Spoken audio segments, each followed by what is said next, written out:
ध्यानम्। ॐ अरुणाम् करुणातरङ्गिताक्षीम् धृतपाशाङ्कुशबाणचापहस्ताम् अणिमादिभिरावृताम् मयूखैः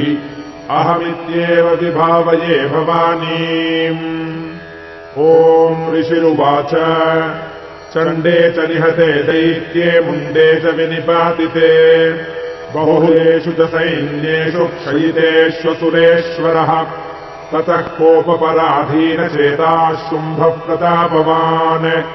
उद्योगम् सर्वसैन्यानाम् दैत्यानामादिदेशः अद्य सर्वबलैर्दैत्याः षडशीतिरुदायुधाः कम्बूनाम् चतुरशीतिर्निर्यान्वबलैर्वृताः कोटिवीर्याणि 50 कुलानि वै 100 कुलानि धौम्राणाम् निर्गच्छन्तु ममाज्ञया कालकादौर्हृदा मौर्याः कालकेयास्तथासुराः युद्धाय सज्जा निर्यान्तु आज्ञया त्वरिता मम इत्याज्ञाप्यासुरपतिः शुम्भो भैरवशासनः निर्जगाम महासैन्यसहस्रैर्बहुभिर्वृतः आयान्तम् चण्डिका दृष्ट्वा तत्सैन्यमतिभीषणम् ज्यास्वनैः पूरयामास धरणी गगनान्तरम् ततः सिंहो महानादमतीव कृतवान् नृप घण्टास्वनेन तन्नादमम्बिका चोपबृंहयत् धनुर्जा सिंहघण्टानाम् नादापूरितदिङ्मुखा निनादैर्भीषणैः काली जिज्ञे विस्तारितानना तम् निनादमुपश्रुत्य दैत्यसैन्यैश्चतुर्दिशम्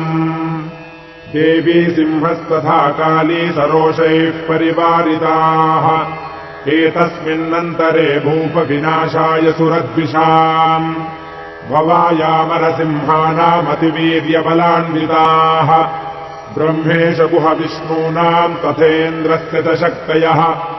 शरीरेभ्यो विनिष्क्रम्य तद्रूपैश्चण्डिकाम् ययुः यस्य देवस्य यद्रूपम् यथाभूषणवाहनम् तद्वदेव हि तच्छक्तिरसुरान्योद्धुमाययौ हंसयुक्तविमानाग्रे साक्षसूत्रकमण्डलुः आयाता ब्रह्मणः शक्तिर्ब्रह्माणि साभिधीयते माहेश्वरी वृषारूढा त्रिशूलवरधारिणी महाहिवलया प्राप्ता चन्द्ररेखा विभूषणा कौमारी शक्तिहस्ता च मयूरवरवाहना योद्धुमभ्याययौ दैत्यानम्बिका गुहरूपिणी तथैव वैष्णवी शक्तिर्गरुडोपरि संस्थिता शङ्खचक्रगदाशार्ङ्गखड्गहस्ताभ्युपाययौ यज्ञवाराहमतुलम् रूपम् या बिभ्रतो हरेः शक्तिः साप्याययौ तत्र वाराहीम् बिभ्रती तनुम् नारसिंही नृसिंहस्य बिभ्रती सदृशम् वपुः प्राप्ता तत्र सटाक्षेपक्षिप्तनक्षत्रसंहतिः वज्रहस्ता तथैवैन्द्री गजराजोपरि स्थिता प्राप्ता सहस्रनयना यथाशक्रस्तथैव सा ततः परिवृतस्ताभिदीशानो देवशक्तिभिः हन्यन्तामसुराः शीघ्रम् मम प्रीत्याह चण्डिकाम् ततो देवि शरीरात्तु विनिष्क्रान्तातिभीषणा चण्डिका शक्तिरत्युग्रा शिवा शतनिनादिनी सा चाहधूम्रजटिलमीशानमपराजिता दूतत्वम् गच्छ भगवन् पार्श्वम् शुम्भनिशुम्भयोः ब्रूहि शुम्भम् निशुम्भम् च दानवावति गर्वितौ ये चान्ये दानवास्तत्र युद्धाय समुपस्थिताः त्रैलोक्यमिन्द्रो लभताम् देवाः सन्तु हविर्भुजः यूयम् प्रयातपातालम् यदि जीवितुमिच्छथ बलाबलेपादत चेद्भवन्तो युद्धकाङ्क्षिणः तदा गच्छत तृप्यन्तु मच्छिवाः पिशितेन वः यतो नियुक्तो दौत्येन तया देव्या शिवः स्वयम् शिवदूतीति लोकेऽस्मिंस्ततः सा ख्यातिमागता तेऽपि श्रुत्वा वचो देव्याः सर्वाख्यातम् महासुराः अमर्षापूरिता जग्गुर्यत्र कात्यायनी स्थिता ततः प्रथममेवाग्रे शरशक्तृष्टिवृष्टिभिः ववर्षुरुद्धतामर्षास्ताम् देवीममरारयः सा च तान् प्रहितान् बाणान् शूलशक्तिपरश्वधान् चिच्छेदलीलयात्मातधनुर्मुक्तैर्महेषुभिः तस्याग्रतस्तथा काली शूलपातविदारितान् खड्वाङ्गपोथिताम् शारीन् कुर्वती व्यचरत्तदा कमण्डलुजलाक्षेपहतवीर्यान् हतौजसः ब्रह्माणी चाकरोन् शत्रून् येन येन स्मधावती माहेश्वरी त्रिशूलेन तथा चक्रेण वैष्णवी दैत्यान् जघान कौमारी तथा शक्त्यातिकोपना ऐन्द्रीकुलिशपातेन शतशो दैत्यदानवाः हेतुर्विदारिताः पृथ्व्याम् रुधिरौघप्रवर्षिणः तुण्डप्रहारविध्वस्ता दंष्ट्राग्रक्षतवक्षसः वाराहमूर्त्यान्यवतंश्चक्रेण च विदारिताः नखैर्विदारितांश्चान्यान् भक्षयन्ती महासुरान् नारसिंही च चाराजौ नादापूर्णदिगम्बरा चण्डाट्टहासैरसुराः शिवदूत्यभिदूषिताः पेतुः पृथिव्याम् पतितांस्तांश्चखादाथसा तदा इति मातृगणम् कृतुथम् मर्दयन्तम् महासुरान् दृष्ट्वाभ्युपायैर्विविधैर्नेषुर्देवारिसैनिकाः पलायनपरान् दृष्ट्वा दैत्यान् मातृगणार्दितान्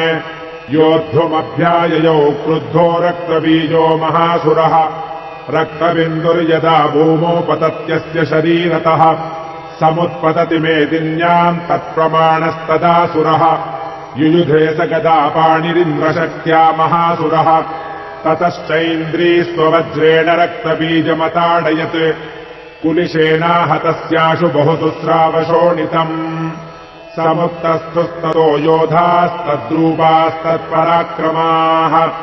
यावन्तः पतितास्तस्य शरीराद्रक्तबिन्दवः तावन्तः पुरुषा जातास्तद्वीर्यबलविक्रमाः ते चापि युयुधस्तत्र पुरुषा रक्तसम्भवाः समम् मातृभिरत्युग्रशस्त्रपातातिभीषणम् पुनश्च वज्रपातेन क्षतमस्य शिरो यदा ववाहरक्तम् पुरुषास्ततो जाताः सहस्रशः वैष्णवी समरे चैनम् चक्रेणाभिजगानः गदया ताडयामास ऐन्द्रीतमसुरेश्वरम्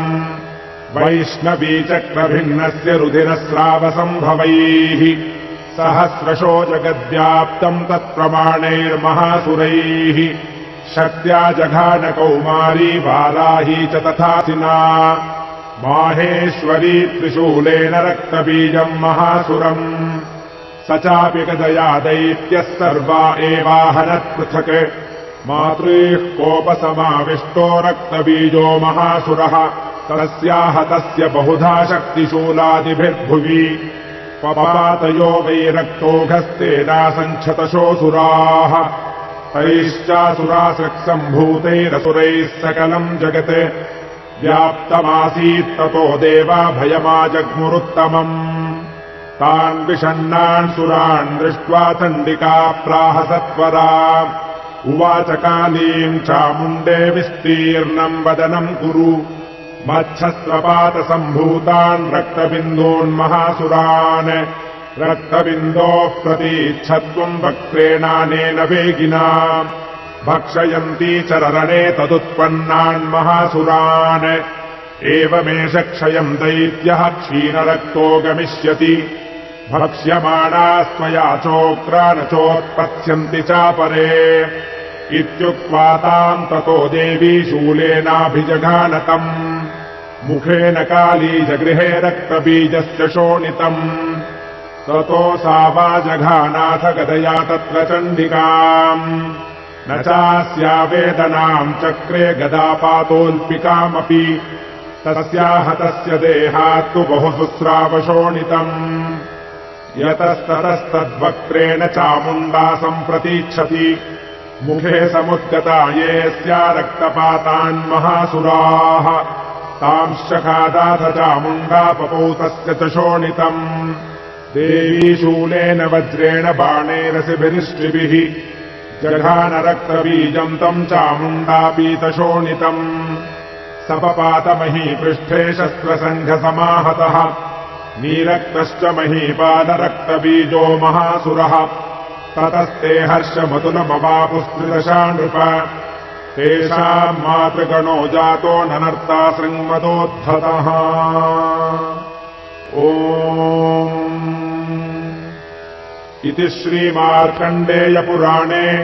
सावर्णिके मन्वन्तरे देवीमाहात्म्ये रक्तबीजवधो नाम 8मोऽध्यायः।